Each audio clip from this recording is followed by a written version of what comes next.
Hey YouTube, what's up? I just wanted to do a video on the sub I built a while back.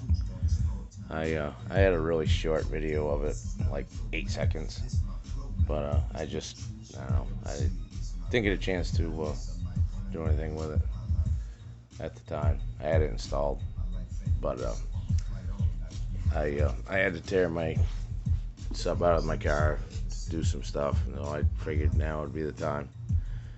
But it was originally NVX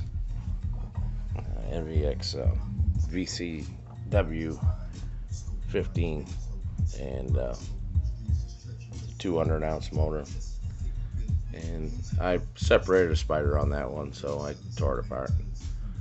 And I needed a smaller woofer, and I had already replaced the NVX, so I took this and I bought a 10-inch 12-spoke off lower to base. I got the cone and the high roll surround from lower to base.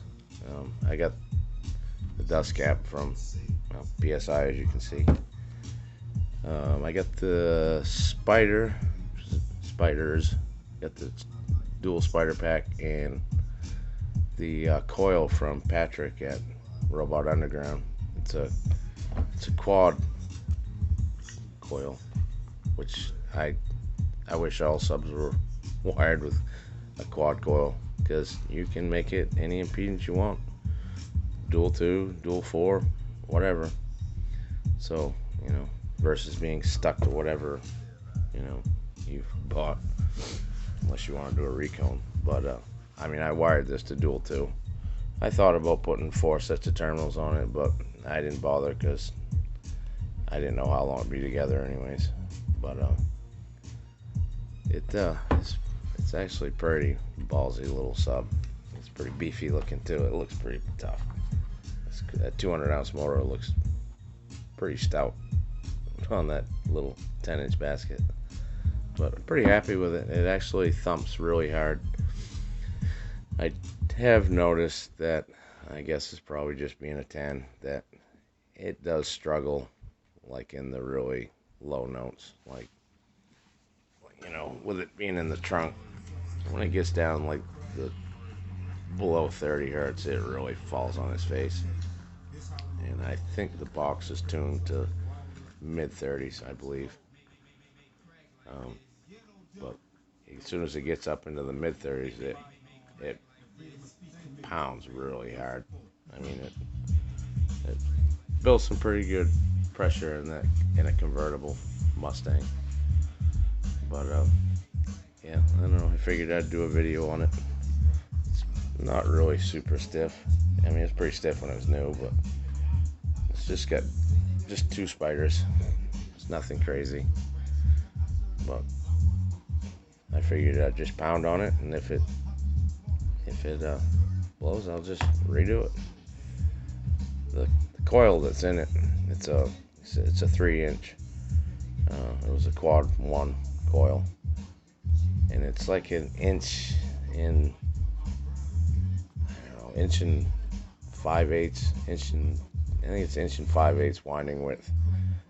The original coil that came out of this was a 2-inch winding width, 50 millimeter.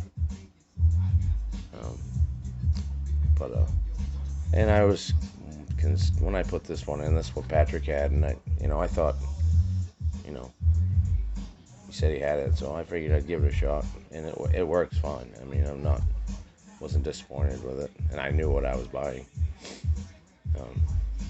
He said it would work good, and it does. And I tell you, it's a stout coil, because I have had this thing. I was pounding on it one day with the top down, and I did not realize how hard I was pushing it, because the top was down. And that was like for my ride home from work, which was like a half hour. And I got home and I put my hand on that dust cap, and it was warm, but it didn't stink or anything. And the coil the coil is still clean. It's copper coil, which probably helps with the a lower FS. I haven't I haven't figured out what the FS of it is, but as soon as I get a date and DATs, I'll be checking all this stuff. And but I don't have a laptop, it broke, so I'm thinking the amp I have it on my Mustang is a Pioneer. It's a 1200 watt, so whatever it's getting with box rise, I don't know. But when my Cab 45 shows up, I'll be putting that in my van, and the audio pipe APCLE 1800 will be going in the car. And then the Pioneer, I guess, will go in my truck, which has the little Toro. But I'm thinking about, while it's out, putting it in my van on the audio pipe and give her a workout, see what happens.